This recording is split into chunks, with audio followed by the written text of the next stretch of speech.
Cricket বিশ্বের দ্বৈরথের শেষ নেই। রোমাঞ্চকর সব দ্বৈরথের একটি ছিল শচীন শোয়েব লড়াই। একই সময়ের দুই মহারথীর মধ্যে জম্পেশ লড়াই দেখেছে ক্রিকেট বিশ্ব।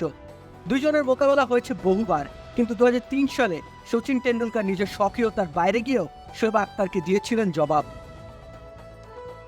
2003 সালের বিশ্বকাপে সাইদ আনোয়ারের সেঞ্চুরি কল্যাণে পাকিস্তান স্কোরবোর্ডে জমা করেছিল 273 রান।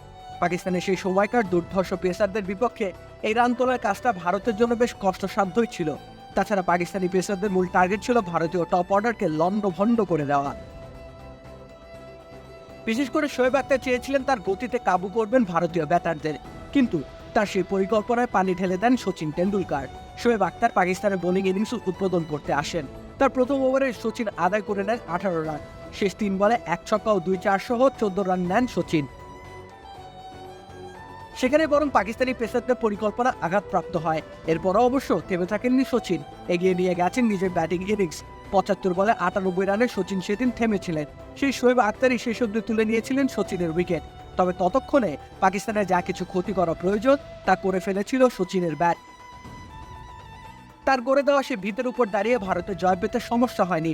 50 রানে অপরাজিত থেকেছিলেন যুবরাজ সিং, আর 44 রান করে দলের জয় নিশ্চিত করেছেন রাহুল দ্রাবিড়। সেদিনের ওই এক ওভারে শচীন করেছিলেন বাজেবাদ। এরপর মাংসপেশির টান নিয়েও খেলেছেন শচীন। তাকে সেদিন রীতিমতো টলানো যায়নি। ঠিক সেই কারণে ম্যাচ সেরার পুরস্কার জিতেছিলেন শচীন টেন্ডুলকার। সময়ের অন্যতম সেরা গতিশীল বোলারের আত্মবিশ্বাসকে দুমড়ে মুচড়ে দিয়েছিলেন। এরপর গোটা পাকিস্তান দল ফের লড়াই করবার মানসিকতা জড়ো করতে পারেনি। তাতে করে শচীনের পাল্টা জবাবটা পাকিস্তানের পরিকল্পনার মুখে চপেটাঘাত হিসেবেই কাজ করেছিল।